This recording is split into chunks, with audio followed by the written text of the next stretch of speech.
Hello everyone. कैसे हो आप सब? आई होप आप सब अच्छे होंगे और अपनी तैयारी में लगे होंगे। कल जब हमने वोटिंग करवाया था तो उस वोटिंग में हमने ये पाया कि सॉइल साइंस पढ़ाने के लिए आपने बोला कि सॉइल साइंस हम स्टार्ट करते हैं और सॉइल साइंस हमें बता दीजिए। हालांकि इससे पहले हम एग्रोनॉमी कंप्लीट कर रहे हैं। एग्रोनॉमी को हमने क्रॉपिंग सिस्टम और क्रॉपिंग पैटर्न पर ले जाकर छोड़ा है।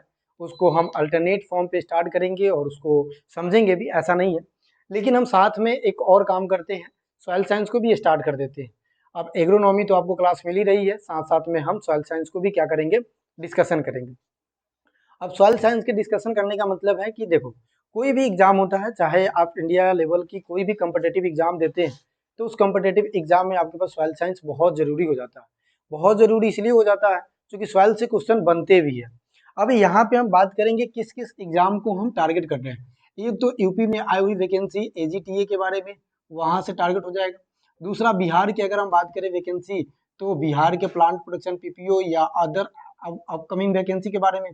फिर अगर बात करें कि सेंट्रल लेवल पे अगर हम तैयारी कर रहे हैं, जैसे कि आईबीपीएस एफओ की तैयारी कर रहे हैं, तो आपका इधर से काम चल जाएगा।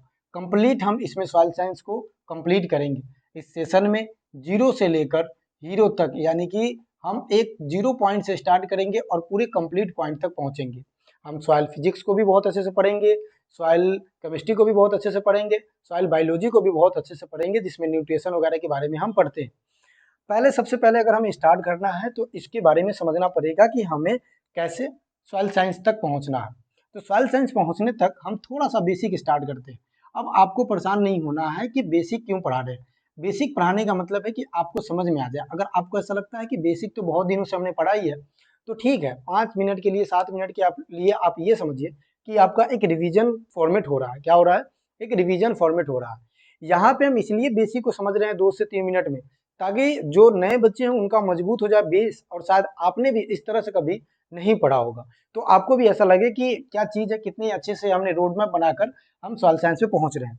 जैसे कि एग्रीकल्चर में हम क्या पढ़ते हैं, एग्रीकल्चर में पढ़ते हैं कि सॉइल का कल्टीवेशन करना क्या कहलाता है, एग्रीकल्चर कहलाता है। हालांकि कैसे लैंग्वेज का फॉर्मेशन हुआ, जैसे हम बोलते हैं ना कि एग्रीकल्चर लैटिन शब्द से मिलकर बना हुआ, लेकिन इसको हम हिंदी में लिखते हैं तो क्या कहते हैं, ये संस्कृत से मिलकर बना हुआ। किससे मिलकर? संस्कृत से। अमूमन हिंदी के जितने भी शब्द होते हैं वो संस्कृत से ही होते हैं, तो ये संस्कृत से बना हुआ है। अब जब एग्रीकल्चर हम पढ़ते हैं तो एग्रीकल्चर में क्या पढ़ते हैं कि सॉइल में किसी प्रकार के क्रॉप का कल्टीवेशन करना एग्रीकल्चर कहलाता है। अब अगर आपने मेरा जनरल एग्रीकल्चर देखा होगा तो जनरल एग्रीकल्चर में हमने क्रॉप कल्टीवेशन मतलब कैसे कल्चरल आया, कैसे कल्चर का मतलब क्या होता है, कल्चर का मतलब कल्टीवेशन, तो कल्टीवेशन का मतलब क्या होता है, ये सारा डिस्कशन किया है। अगर आपने नहीं देखा है तो उस जनरल क्लास को जरूर देखिएगा। देखो, एग्रीकल्चर का मतलब यहाँ तो हुआ सॉइल में कल्टीवेशन करना एग्रीकल्चर कहलाता है। लेकिन आप खुद बताना कि आज के डेट में, देखो ये तो पहले की जमाना में, मतलब जब हम बात करते हैं किस समय के, एशियंट एग्रीकल्चर की बात करते हैं, एशियंट काल की बात करते हैं, तो उस समय हमारे पास, पहले तो हमारे पास क्रॉप ही नहीं था। हम जंगल में जाते थे और जंगल में मारकर दूसरे एनिमल्स को खाते थे। धीरे धीरे हमने वाइल्ड एनिमल्स को, क्या वाइल्ड जो हमारे पास स्पीसीज था उसको हमने कल्टीवेशन करना स्टार्ट कर दिया। पहला जो क्रॉप हमारे पास था वो 7500 बीसी में व्हीट एंड बार्ले का हमने कल्टीवेशन क्या किया था, स्टार्ट किया था पहला। और पूछा भी जाता है कि ओल्डेस्ट क्रॉप कौन सा है, तो व्हीट एंड बार्ले है, जो 7500 बीसी में स्टार्ट हुआ था। लेकिन जैसे जैसे समय बदलता है, जैसे जैसे टेक्नोलॉजी बदलता है, तो हम सिर्फ ये नहीं कह सकते हैं कि सॉइल में यानी कि मृदा में किसी प्रकार का खेती करना ही हमारे पास एग्रीकल्चर कहलाएगा। ये गलत हो जाएगा। कैसे गलत हो जाएगा? क्योंकि आप ये भी चीज जानते हैं कि हम हाइड्रोपोनिक हाइड्रोपोनिक हाइड्रोपोनिक, एक्वाकल्चर और उसके साथ साथ एक्वापोनिक जैसे कुछ फार्मिंग सिस्टम भी हम अपनाते हैं। तो इन केसेस में क्या हम नहीं कह सकते हैं कि एग्रीकल्चर है? हम ये नहीं कह सकते कि एग्रीकल्चर से लिया हुआ है या एग्रीकल्चर की पार्ट है। उसके साथ साथ आप जानते हैं कि एनिमल हस्बेंड्री, जिसके अंदर हम लाइव स्टॉक के बारे में पढ़ते हैं, तो क्या एग्रीकल्चर की पार्ट नहीं है? एग्रीकल्चर की पार्ट है। क्योंकि उस समय हमारे पास ये सारी चीजें नहीं था, इसलिए हम एग्रीकल्चर को मानते थे कि कृषि क्या होगा हमारे पास, कि किसी भी मिट्टी में किसी भी प्रकार के क्रॉप को ग्रो करना कृषि कहलाता है। लेकिन यहाँ पे इस प्रकार की बातें अब नहीं होगा। अगर हम मॉडर्न तरीके से चले, किस तरीके से चलते हैं, मॉडर्न इरा से चलते हैं, मॉडर्न कंसेप्ट के अकॉर्डिंग चलते हैं, तो हम पाते हैं कि एग्रीकल्चर सिर्फ सॉइल का कल्टीवेशन नहीं है, बल्कि एग्रीकल्चर में हम क्या पढ़ते हैं, पहला हम क्रॉप प्रोडक्शन के बारे में पढ़ते हैं। किसके बारे में? क्रॉप प्रोडक्शन के बारे में पढ़ते हैं, जिसको हिंदी में हम कहते हैं फसल उत्पादन। उत्पादन क्या कहते हैं? फसल उत्पादन। दूसरा जब हम इसमें पढ़ते हैं तो एनिमल हस्बेंड्री के बारे में पढ़ते हैं। किसके बारे में? एनिमल हस्बेंड्री के बारे में, जिसमें हम क्या पढ़ते हैं? लाइव स्टॉक के बारे में पढ़ते हैं। तीसरा जब हम इसमें पढ़ते हैं तो हमारे पास आ जाता है सॉइललेस फार्मिंग, जिसको हम मॉडर्न फार्मिंग के नाम से जानते हैं। सॉइललेस फार्मिंग, जिसको हम मॉडर्न फार्मिंग के नाम से जानते हैं। किस नाम से जानते हैं? मॉडर्न फार्मिंग के नाम से जानते हैं। हालांकि अगर आपको लग रहा है कि बेसिक चीजें क्यों करा रहे हैं, तो आपको समझ में आएगा कि हम सॉइल साइंस पे कैसे पहुंचना है, तो ये चीजें पहले हमें समझना पड़ेगा। फिर अगर हम बात करें कि लास्ट में हम क्या पढ़ते हैं, तो एक हम पढ़ते हैं इसके अंदर रिलेटिव इंटरप्राइजेस। रिलेटिव इंटरप्राइजेस का क्या मतलब है? रिलेटिव इंटरप्राइजेस, सबसे पहले तो इंटरप्राइजेस, इंटरप्राइजेस का मतलब होता है कोई भी वस्तु, जैसे मान लो एक चीज है तो एक इंटरप्राइजेस हो गया, दो है तो दो इंटरप्राइजेस हो गया। मान लो कोई फार्मर ए है, अगर सिर्फ क्रॉप प्रोडक्शन कर रहा है तो एक इंटरप्राइजेस है। अगर कोई फार्मर है वो क्रॉप प्रोडक्शन के साथ साथ लाइव स्टॉक कर रहा है तो वो दो इंटरप्राइजेस है। तो इस तरह से इंटरप्राइजेस का मतलब ये होता है। अब हमारे पास crop production, animal husbandry, soil science और उसके साथ साथ रिलेटिव इंटरप्राइजेस के बारे में हमें जिक्र करना है। अब रिलेटिव इंटरप्राइजेस के बारे में हमें जिक्र करना है, तभी जाकर हम कह सकते हैं कि एग्रीकल्चर ये है। अब हम अगर हमें एग्रीकल्चर को परिभाषित करना है, क्या करना है? एग्रीकल्चर को परिभाषित करना है, तो हम कैसे परिभाषित कर सकते हैं? हम कह सकते हैं कि एग्रीकल्चर साइंस का वो ब्रांच है जिसके अंदर क्रॉप प्रोडक्शन, फसल उत्पादन, एनिमल हस्बेंड्री यानी कि पशुधन या पशुपालन, उसके साथ साथ सॉइललेस फार्मिंग या मॉडर्न यानी कि आधुनिक कृषि, उसके साथ साथ रिलेटिव इंटरप्राइजेस को जब हम एक साथ मिलाकर फार्मिंग करते हैं और उससे हम अपना इनकम जनरेट करते हैं, उससे अपना लिविंग स्टैंडर्ड बूस्ट करते हैं, इसी को हम एग्रीकल्चर कहते हैं। क्या कहते हैं? एग्रीकल्चर कहते हैं। तो अब आपको समझ में आया होगा कि एग्रीकल्चर किसे कहते हैं। अब हमें एग्रीकल्चर किसे कहते हैं ये समझ लिया, तो हम अब पहुंचते हैं सॉइल साइंस के ऊपर। तो सॉइल साइंस पे कैसे पहुंचेंगे इसको समझते हैं। सॉइल साइंस पे पहुंचने के लिए हमें क्या करना पड़ेगा? हमें एक ब्रांच को पहले लेकर देखना पड़ेगा। जैसे कि पहला ब्रांच हमारे पास है क्या? पहला ब्रांच हमारे पास है क्रॉप प्रोडक्शन। ब्रांच कह दो या फिर आप कह दो कंपोनेंट, या फिर हम एग्रीकल्चर में ये सारी चीजें पढ़ते हैं। तो क्रॉप प्रोडक्शन, अब क्रॉप प्रोडक्शन भी ना दो प्रकार के होते हैं। देखो क्रॉप प्रोडक्शन क्या कहते हैं? फसल उत्पादन। क्या कहते हैं? फसल उत्पादन। अब फसल उत्पादन दो प्रकार के, कितने प्रकार के? दो प्रकार के। पहला हमारे पास आ जाता है क्या? पहला हमारे पास आता है, एक तो फील्ड क्रॉप है और दूसरा हमारे पास क्या है? Garden crop. दूसरा क्या है? Garden crop. गार्डन क्रॉप, पहला फील्ड क्रॉप, दूसरा गार्डन क्रॉप। अब इसका भी अपना एक स्टोरी है, इसका भी अपना एक कहानी है। जब आगे पढ़ोगे तो पहले के लोग क्या थे, बहुत ज्यादा मिल्क वगैरह खाते थे, कर्ड्स खाते थे, तो उसके अंदर से मिनरल्स और उसके अंदर से हम कह सकते हैं विटामिन पूरा हो जाता है। जैसे आप जानते हो कि मिल्क जो है वो कंप्लीट फूड है। क्या है? एक कंप्लीट फूड है, जिसके अंदर क्या पाया जाता है? जिसके अंदर सारे न्यूट्रिशन पाया जाता है। सिर्फ विटामिन सी की डिफिशियंसी होती है और उसके साथ साथ आयरन की डिफिशियंसी होती है। दो न्यूट्रिएंट की डिफिशियंसी होती है, एक तो विटामिन सी, एक हमारे पास आयरन की। अगर हम बात करें आयरन और विटामिन सी के बाद सारे कंपोनेंट इस मिल्क में होता है, लेकिन विटामिन सी में भी अगर हम बात करें फीमेल कैमल के बारे में, उसके मिल्क में विटामिन सी की कमी नहीं देखी जाती। तो इस तरह से पहले वो क्या करते थे, पहले के जो लोग थे इस तरह से कंपोनेंट यूज करते थे, तो उनके अंदर ना तो विटामिन की कमी होती थी, ना तो किसी प्रकार की मिनरल्स की कमी होती थी, ना तो किसी प्रकार की फाइबर्स की कमी होती थी। बेसिक नीड जो था लोगों का वो फील्ड क्रॉप से पूरा होता था। फील्ड क्रॉप से पूरा होता था का मतलब क्या है? इससे हमें कार्बोहाइड्रेट मिल जाता था, इससे हमें प्रोटीन मिलता था, इससे हमें फैट मिलता था, इससे हमें फाइबर मिलता था। ये सब चीजें हमें कहाँ से? फाइबर नहीं, हमें फैट तक मिलता था। किससे? फील्ड क्रॉप से। अब कार्बोहाइड्रेट की बात करें तो कार्बोहाइड्रेट आप जानते ही है कि सीरियल्स आप खाओगे तो कार्बोहाइड्रेट पूरा हो जाएगा। अगर प्रोटीन की बात करें तो पल्सेस कंज्यूम करोगे तो प्रोटीन पूरा हो जाएगा। फैट की अगर हम बात करते हैं तो वाइल्ड सीड कंज्यूम करोगे तो फैट हमारे पास पूरा हो जाएगा।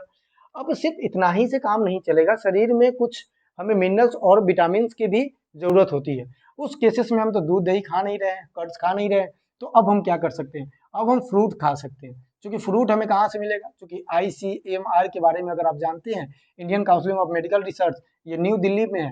कहाँ पे है?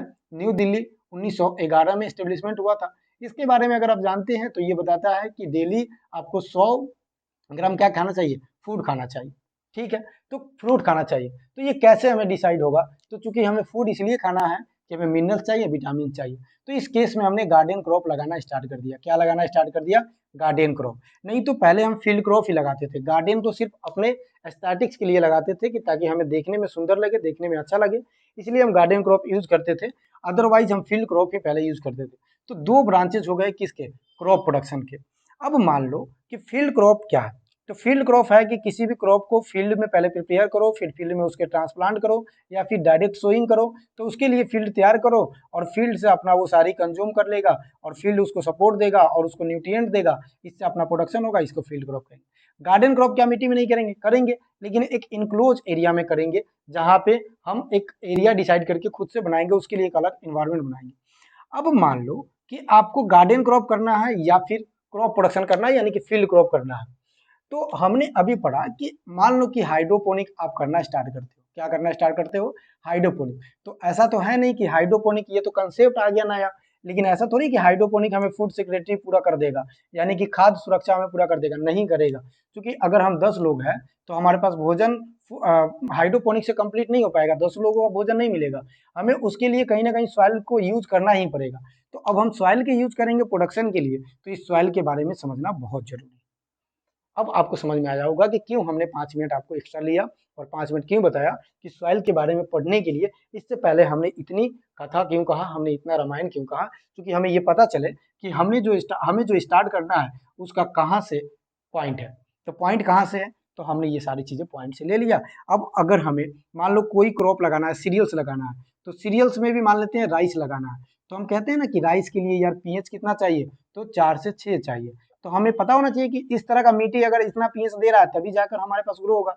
तो इसके बारे में कहाँ पढ़ेंगे? सॉइल साइंस में पढ़ेंगे। अब सॉइल साइंस में क्या पढ़ेंगे? एक तो हम जनरल इंट्रोडक्शन पढ़ेंगे कि सॉइल होता क्या है, ये सबसे पहली बात है। Introduction, general general introduction, introduction के बारे में पहले डिस्कशन करेंगे। दूसरा, इसके हम सॉइल केमिस्ट्री के बारे में डिस्कशन करेंगे। तीसरा, अगर हम बात करें तो सॉइल फिजिक्स के बारे में डिस्कशन करेंगे। और फिर बाद में बात करें तो सॉइल बायोलॉजी के बारे में भी डिस्कशन करेंगे। किसके बारे में? सॉइल बायोलॉजी के बारे में भी डिस्कशन करते हैं। सॉइल बायोलॉजी के बारे में भी डिस्कशन करते हैं। तो आई होप कि आपको ये इंट्रोडक्शन पार्ट 10 मिनट या 5 मिनट जो भी समय लगा होगा आपका, ये आपको समझ में आया होगा कि अच्छा इस तरह से एक रोड मैप बनाया जाता है, जिसके अनुसार से आप पढ़ते हो कि हाँ इस प्रकार के हम आते, इस प्रकार से हम अपने पॉइंट पे क्या करते हैं? पहुंचते हैं। अब यहाँ से जो हमारा पॉइंट स्टार्ट होगा वो सॉइल साइंस से स्टार्ट होगा। क्या होगा? सॉइल साइंस से स्टार्ट होगा। तो अभी यहाँ से चलिए, तो अभी हमने इंट्रोडक्शन पार्ट कर लिया कि क्या होता है, नहीं होता है, कैसे हमें पहुंचना है। हम पहुंच चुके हैं अपने मेन रोड के पास। मान लो कि ये आपका घर है, यहाँ से गली के माध्यम से आपने निकाला और ये आपका मेन रोड है। अब यहाँ पे हम पहुंच चुके हैं, तो हमारा डेस्टिनेशन कहीं ना कहीं मिल ही जाएगा। तो अब डेस्टिनेशन को पकड़ने के लिए हमने क्या किया? एक छोटा सा लेआउट समझ लिया। अब हम समझते हैं कि आखिर ये सॉइल साइंस क्या होता है। सॉइल साइंस क्या होता है? Soil science is the part of agriculture. ये एग्रीकल्चर का क्या है? एक छोटा सा ब्रांच। छोटा तो नहीं कह सकते, इसके अंदर हम ये सारी चीजें पढ़ेंगे तो छोटा नहीं कर सकते। सबसे पहले हमें सॉइल पढ़े, इससे पहले तो हमें अर्थ के बारे में पढ़ना होगा। अगर आप अर्थ के बारे में थोड़ा सा जान लेते हैं तो आप सब सारी चीजें जान लेते हैं। तो अर्थ के बारे में समझना होगा, पृथ्वी के बारे में समझना होगा कि कैसे पृथ्वी का विकास हुआ, कैसे अर्थ का डेवलपमेंट हुआ। क्योंकि हम सब जानते हैं कि जैसे ही अर्थ के बारे में पढ़ेंगे तो उसके अर्थ के ऊपरी, जब हालांकि आप नहीं जानते हैं तो बताएंगे कि क्रस्ट जो होता है उससे मिट्टी धीरे धीरे क्या होता है? वेदरिंग होकर बनता है, रॉक्स से वेदरिंग होता है और मिट्टी का फॉर्मेशन होता है। तो हमें ना सबसे पहले अर्थ के बारे में जानना बहुत जरूरी हो जाएगा कि आखिर ये अर्थ है क्या और कैसे फॉर्मेशन आया, फॉर्मेशन हुआ। देखो, दो चीजें होती है, एक तो फैक्ट होती है जिसमें सच्चाई होती है, दूसरा हमारे पास होता है हाइपोथेसिस। हाइपोथेसिस का मतलब होता है कि एक अनुमान लगाया जाना या आकलन करना कि इस तरह का हुआ होगा। अब कोई देखने तो गया नहीं है कि कैसे फॉर्मेशन होगा, तो कुछ हाइपोथेसिस है और उसमें से वो हाइपोथेसिस जो सच में माना जा सकता है उसके ऊपर हम बात कर लेते हैं। अब जैसे कि सच में माना जाता है, हाइपोथेसिस ये है कि जो अर्थ है ना, ये सन का एक टुकड़ा, क्या है? एक सन का टुकड़ा, मतलब सन का एक छोटा सा टुकड़ा, सूरज का एक छोटा सा टुकड़ा क्या है? पृथ्वी है। और ये टूटने के बाद धीरे धीरे क्या की? एक ज्वालामुखी फटी और ज्वालामुखी होने के बाद इसमें रॉक्स बना। रॉक्स बनने के बाद जैसे इग्नियस रॉक्स पढ़ते हैं, मेटामॉर्फिक रॉक्स, सेकेंडरी रॉक्स, उस तरह से करके ये मिट्टी बना और इस तरह से करके ये संसार का निर्माण हुआ। तो मृदा विज्ञान पढ़ने में ना हमें बहुत इजी हो जाता है, क्योंकि हम जिस मिट्टी में जन्म लिए हैं उसके बारे में हमें समझना बहुत जरूरी हो जाता है कि हाँ भाई किस तरह का मिट्टी है, कैसे हमें ये न्यूट्रिएशन देता है, किस प्रकार से प्लांट को हेल्प करता है। ये सारी चीजें बातें हमें सॉइल साइंस के अंदर में ही समझ में आता है। अब हम अर्थ के बारे में थोड़ा समझते हैं कि कैसे निर्माण हुआ। ठीक है, तो अर्थ के बारे में थोड़ा समझते हैं। देखो, ये हमारा अर्थ है। क्या है? अर्थ यानी कि पृथ्वी। ठीक है, ये हमारा क्या है? पृथ्वी है। अब इसके बीचों बीच की बात करें कितना डिस्टेंस है, तो 73-68 किलोमीटर। ठीक है, 63-68 किलोमीटर, यानी कि 6378 किलोमीटर हमारे पास क्या है, पॉइंट ए से पॉइंट जेड तक इसका रेडियस है, यानी कि बीच की बातें हम कर रहे हैं। अब देखना, अब जब बीच की बात कर रहे हैं तो यहाँ पे और यहाँ पे जमीन आसमान का अंतर होगा। कैसे?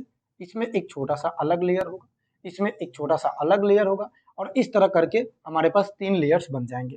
जैसे कि सबसे ऊपर वाला जो लेयर होता है ना, सबसे ऊपर वाला ये वाला जो लेयर आप देख रहे हैं, सबसे ऊपर वाला जिससे रॉक्स बनता है, जिससे चट्टाने बनकर मिट्टी बनता है, इसको हम क्रस्ट कहते हैं। क्या कहते हैं? क्रस्ट। हालांकि बताएंगे इसका कितना डेंसिटी होता है, ये हम कब बताएंगे, जब इंटीरियर पार्ट पढ़ेंगे। तो फिलहाल के लिए हम समझते हैं कि अर्थ का कैसे निर्माण हुआ। आफ्टर देन हम किस पे आ जाएंगे, इसके प्रोफाइल पे आ जाएंगे। दूसरा जो बीच वाला भाग होता है, इसको मेंटल कहते हैं। मेंटल, मेंटल मतलब वो पागल वाला मेंटल नहीं, ये दूसरा मेंटल के बीच वाले जो पार्ट है। अब हमारे पास जो लास्ट वाला भाग होता है, कोर होता है। अच्छा, कोई भी दो भागों में बटे हुए रहते हैं। कोर में भी एक इनर कोर होता है, एक आउटर कोर होता है। एक इनर कोर और एक आउटर कोर के नाम से जानते हैं। ठीक है, अभी समझिए कि अर्थ का कैसे निर्माण हुआ। तो जैसे ही हमारे पास ये क्रस्ट बना, अब क्रस्ट में क्या होगा, ये धीरे धीरे इसकी पपड़ी क्या होगी, टूटना स्टार्ट हो जाएंगे। अब इस तरह से पपड़ी बना हुआ है, अब टूटना स्टार्ट हो जाएगा, तो इसी से मिट्टी बनना स्टार्ट हो जाएगा। क्या हो जाएगा? मिट्टी बनना स्टार्ट हो जाएगा। तो हमारे पास ये आउटर कोर है, आउटर कोर, इनर कोर, उसके बाद मेंटल, उसके बाद क्रस्ट। क्रस्ट का भी सब जोन होता है, एक तो सियाल होता है, एक सीमा होता है। ठीक है, सियाल का मतलब हुआ कि जो क्रस्ट सिलिका और एल्युमिनियम से बना है, जो क्रस्ट सिलिका और मैग्नीशियम से बना है। इसका उदाहरण की बात करें तो बेसाल्ट एंड गैब्रो इसका उदाहरण हो जाता है। फिलहाल हमने देखा कि क्रस्ट जिस तरह से बना और इसके बाद धीरे धीरे वो वेदरिंग होगा, और वेदरिंग होने के बाद हमारे पास मिट्टी बन जाएगा, और इस तरह से करके मिट्टी का एक अर्थ का क्या हुआ, हमारे पास फॉर्मेशन हो गया। इस तरह करके किसका फॉर्मेशन हुआ? अर्थ का फॉर्मेशन हो गया। अब अर्थ का फॉर्मेशन हो गया तो हमें क्या समझना है, हमें समझना है कि मिट्टी फिर कैसे बना। अर्थ तो आप चलो आपने बना दिया, मिट्टी कैसे बना इसके बारे में हमें बताइए। अब सुनना, 1 मिनट।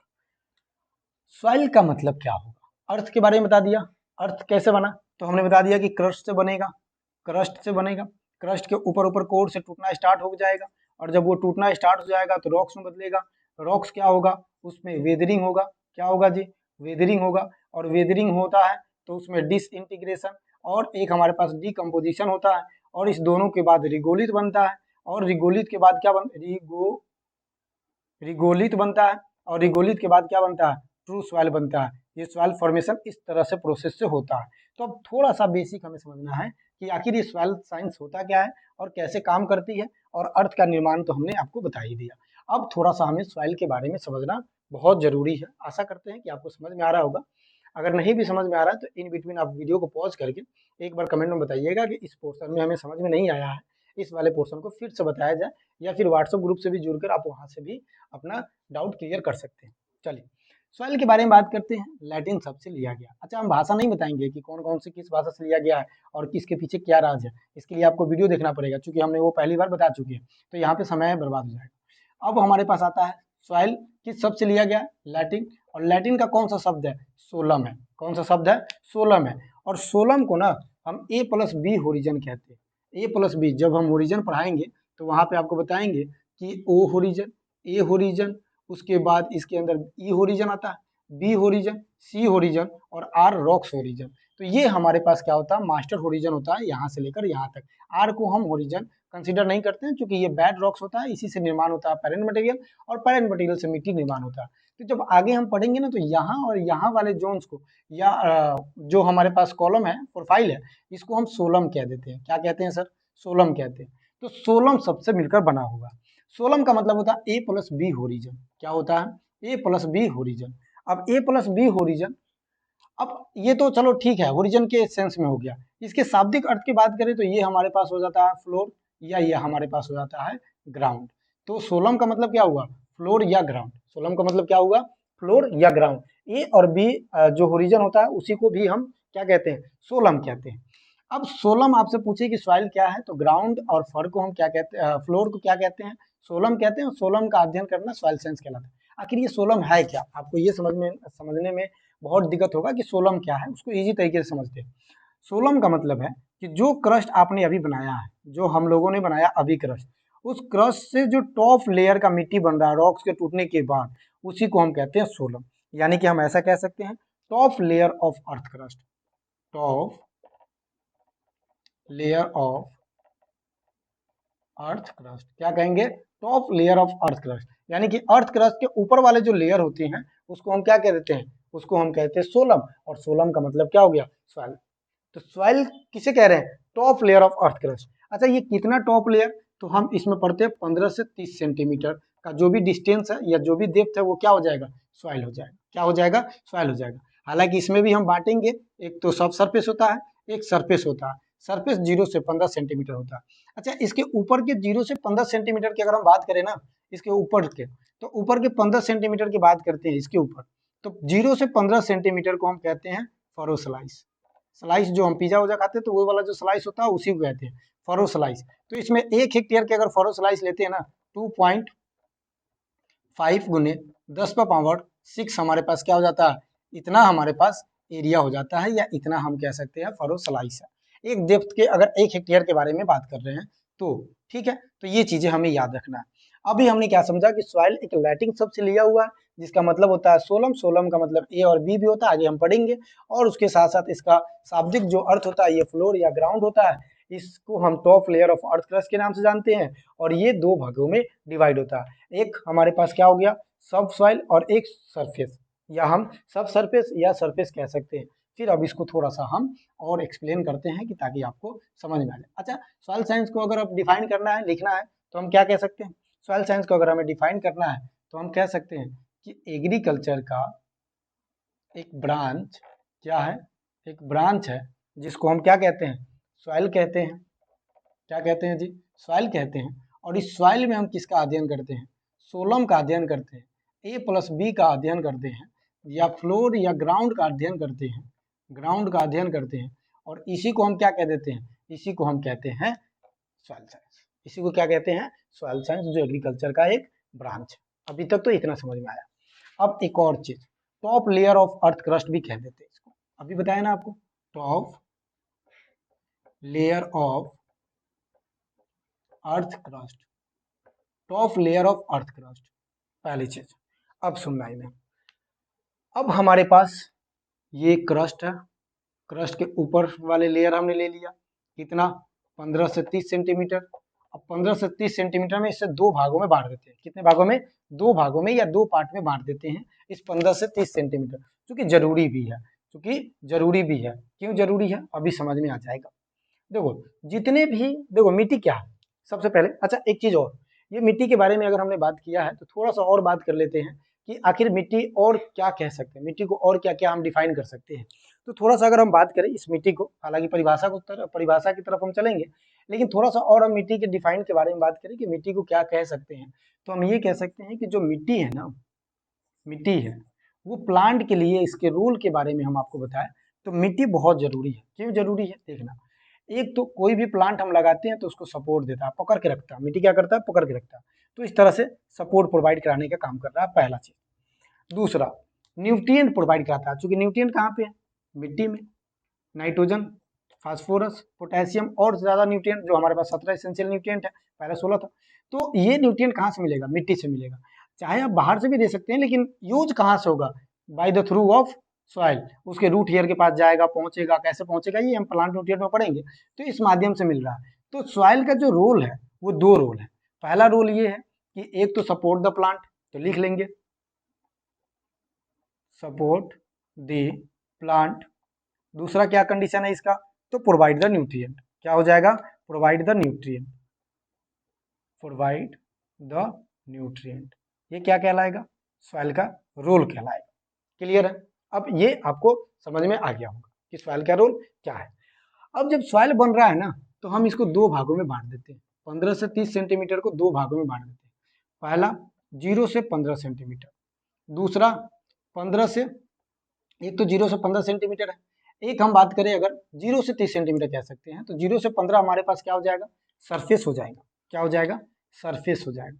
तो एक सरफेस सॉइल, एक हमारे पास 15 से 30, या फिर हम 30 सेंटीमीटर से मोर देन नीचे की बात करते हैं, तो वो हो जाता है सब सरफेस। क्या हो जाता है, सब सरफेस, अधो मृदा और एक मृदा, ठीक है, यानी कि सतह, और एक हमारे पास क्या हो जाएगा, अर्ध सतह या फिर अधो मृदा के नाम से भी इसे जानते हैं।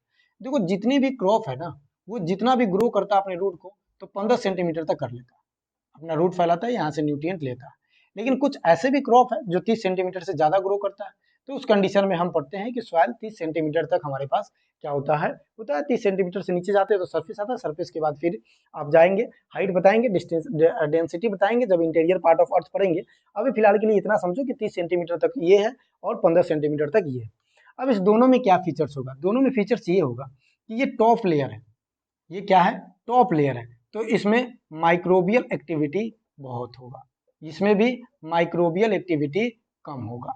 दूसरा चीज ये होगा कि ये भुरभुरा होगा, भुरभुरा मतलब मिट्टी बहुत ग्रेनुलर बहुत अच्छे तरीके से होगा, तो ये हम कह सकते हैं भुरभुरा मिट्टी, भुरभुरा मिट्टी जिसमें रूट अच्छे तरीके से पेनिट्रेट कर लेगा।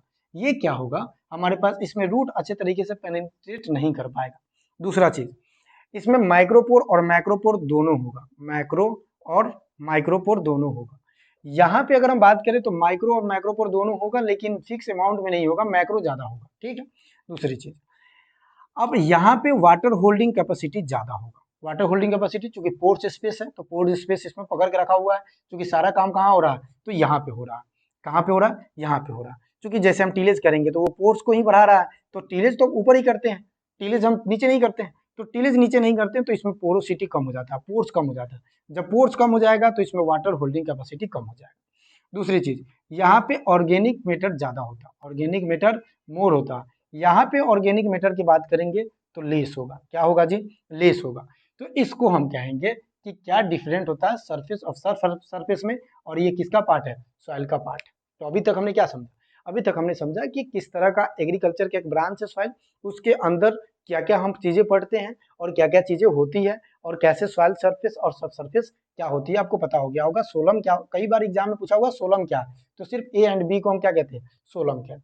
क्या कहते हैं, ए और बी को हम क्या कहते हैं, सोलम कहते हैं। अगर एक बार एग्जाम में आया था कि रिगोलिथ क्या कहते हैं, तो रिगोलिथ जब भी आ जाएगा तो हम यहाँ पे सी को कंसीडर कर देंगे, यानी कि सोलम प्लस सी क्या हो जाएगा, रिगोलिथ हो जाएगा। उसी रिगोलिथ को हम पैरेंट मटेरियल कहते हैं, उसी से सॉइल बनता है, वो तो आगे की बात है, हम बात करेंगे उस पर। तो ये हमारा सॉइल साइंस की बात होगी। अब अलग अलग साइंटिस्टों ने सॉइल साइंस को अलग दिया। अच्छा, उससे पहले सॉइल साइंस को और थोड़ा सा बेसिक समझे, तो देखो आपके नजर में सॉइल साइंस के डिफिनेशन अलग होगा, हमारे नजर में सॉइल साइंस का डिफिनेशन अलग होगा। किसी एक कंस्ट्रक्शन पर्सन से पूछेंगे, माइनिंग ऑफिसर से पूछेंगे, या कॉमन पर्सन से पूछेंगे जो फार्मिंग नहीं करता है, जो एग्रीकल्चर से नहीं जुड़ा है, उनके लिए सॉइल का परिभाषा अलग होगा। तो मान लो अगर आपसे हम पूछते हैं कि सॉइल क्या है, तो आप कहोगे कि सॉइल तो एक प्राकृतिक का नेचुरल बॉडी है, जिसके अंदर मिनरल्स है, जिसके अंदर बहुत सारे, हम कह सकते हैं कि ऑर्गेनिक मैटर है, जो हमें न्यूट्रिएंट प्रोवाइड देता है, प्लांट को सपोर्ट करता है, और प्लांट एक्चुअल में जाके ग्रोथ करता है। आप ये कहोगे। किसी कॉमन पर्सन से, माइनिंग ऑफिसर से पूछोगे तो वो कहेगा कि सॉइल जो है एक डेब्रीज है, इसी तरह से पड़ा हुआ है, नेचुरल बॉडी है, जो रॉक्स के टूटने से बन गया है, उसका कहीं काम नहीं है। सबका अपना अपना मत हो सकता है, पॉइंट ऑफ व्यू हो सकता है। तो आपका पॉइंट ऑफ व्यू अलग है, किसी और बंदे का पॉइंट ऑफ व्यू अलग है। तो ये जो सॉइल का डिफिनेशन होता है, ये एग्रीकल्चर के साथ साथ नॉन एग्रीकल्चर के लिए अलग डिफिनेशन फेस करता है। हमारे लिए जो सॉइल साइंस है वो है कि एक नेचुरल बॉडी है, लेकिन उसके अंदर मिनरल्स है, ओरिजिन है, उसके अंदर वो वेदरिंग से बना है, रॉक से बना है, जो प्लांट को सपोर्ट देता है, न्यूट्रिएंट देता है। आपके अंदर ये परिभाषा होना चाहिए। अब इसके अनुसार ना बहुत साइंटिस्ट, मतलब बहुत तो नहीं कह सकते, 5-7 ऐसे साइंटिस्ट हैं जिन्होंने अपना एक अलग अलग मत दिया। क्या दिया, अपना एक अलग अलग उन्होंने थ्योरी दिया कि सॉइल साइंस इसे कह सकते हैं, सॉइल साइंस आप इसे कह सकते हैं। सब लोगों ने क्या कहा, अपना एक मत दिया। जैसे सबसे पहले विटनी, अच्छा ये हम कल से फिर कंटिन्यू करेंगे, आज थोड़ा सा कम ही क्लास ले रहे हैं, इंट्रोडक्शन क्लास था, तो हमने बताया आपको कि क्या होता है नहीं होता है, और कल से हम किस पैटर्न पे पढ़ने वाले हैं, आपको पढ़ाने का तरीका या पढ़ने का तरीका कैसा है, आप बताइएगा एक बार जरूर कमेंट में। और चूंकि मैंने बोला ही था स्टार्टिंग में कि ये वीडियो डिपेंड करेगा आपकी परफॉर्मेंस के ऊपर, आपके ये कह सकते हैं कि आप कितना रिस्पॉन्स दे रहे हैं वीडियो के, उसके ऊपर ये डिपेंड करेगा। अगर आपका रिस्पॉन्स नहीं आएगा तो हम समझेंगे कि आप एक्टिव नहीं है। ये भी हो सकता है कि हम सही नहीं पढ़ा रहे हैं, इसलिए आपका रिस्पॉन्स सही नहीं है। तो आप जो भी चीज़ होगा बताइएगा एक बार जरूर। आपको अगर पढ़ना है, कंटिन्यू अगर करना है तो आप बताइएगा, इसको कंटिन्यू करेंगे, बिना पीपीटी के पढ़ाएंगे। ये नहीं है कि पीपीटी से जो पढ़ाता है वो गलत है, हमने भी बहुत पीपीटी से पढ़ाया है, जरूरी पड़ता है तो पीपीटी से ही पढ़ाते हैं। लेकिन इसी तरह से फॉर्मेट में आपको एक एक पॉइंट समझाते हुए चलेंगे, जिस पॉइंट पे आपको समझ नहीं आता उस पॉइंट पे आप बोलिएगा जरूर।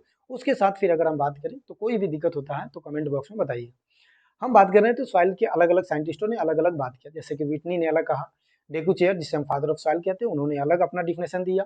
उसके बाद फिर हम बात करें तो जेनी ने अलग डिफिनेशन दिया, उसके बाद जेफी ने अलग डिफिनेशन दिया, उसके साथ साथ जो ब्लैकमैन और ब्रेडी साहब थे वो पहली बार बताया कि जो सॉइल है एक नेचुरल बॉडी है। तो इसके बारे में भी हम कल की क्लास में डिस्कशन करेंगे। क्लास कैसी लगी ये बताइएगा जरूर, और उसके साथ साथ फीडबैक अपना देकर जाइएगा, निगेटिव हो या पॉजिटिव हो, कोई भी फीडबैक हो। आपका फीडबैक बहुत काम आता है, क्योंकि आपके फीडबैक से हम अपनी चीज़ों में इम्प्रूवमेंट लाते हैं कि हाँ ये चीज़ें ऐसी नहीं होकर ऐसी होनी चाहिए। बाकी कैसा लगा वीडियो को देखना है, दोस्तों के साथ शेयर कर देना है।